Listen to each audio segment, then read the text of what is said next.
So this will be a quick roundup of all the adjustments that are in the service manual. I'm going to start with the tape tension because that's quite critical, and I ended up with about 3 different tension arms, and just did some comparisons of the 3 just to see if there was any difference between them, different felts, different suppliers of tension arms, stuff like that.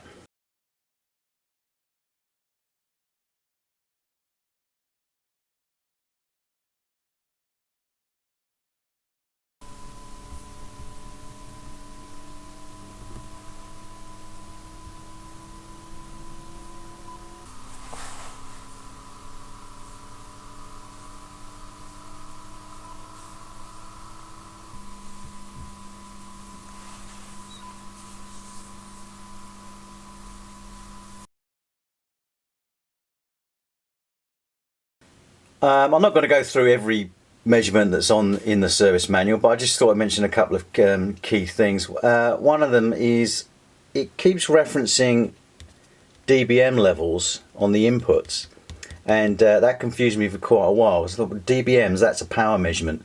Why are they specifying in dBms? I understand dBUs, but why dBms? And then I worked it out eventually.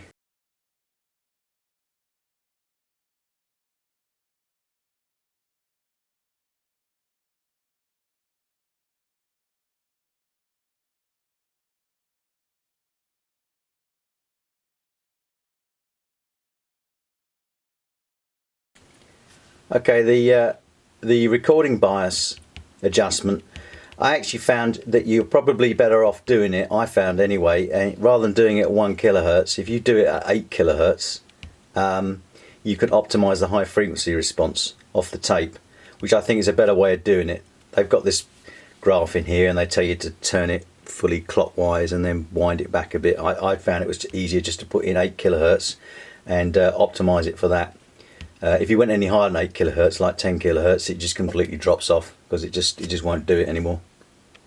And on the subject of that high frequency response, in the playback equalizer section, it says to adjust VR10 for -15 dBm at 10 kilohertz. Well, even with VR10 all the way to the end stop to get the best high frequency response I could, and using the recording bias to get the best high frequency response I couldn't get better than -25 dBm. The manual says -15. Yeah, when it was new maybe, but it won't do that anymore. There's a slight error in the manual here.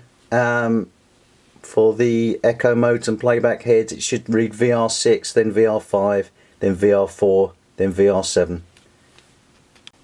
This bit here is the echo intensity. Basically it's the feedback. When it goes into feedback, I found that I couldn't get that to work at all until I'd done all the other adjustments that come before it. So don't be tempted to skip ahead, go through the order that they are in the service manual. Oh, and there was one last fault that I found with mine. When I came to do the common mode rejection, which is like the balanced input adjustment, I found I couldn't get it, I couldn't minimize it or get a reading on the scope that looked anything like it. And then I noticed that somebody had changed VR1 for another pot. When I took the pot out the board, sure enough, it wasn't 470 byte variable resistor, it was 220. So again, somebody's put in variable resistor that's completely wrong. So I put in the right one and bingo, it all came in exactly as it says here.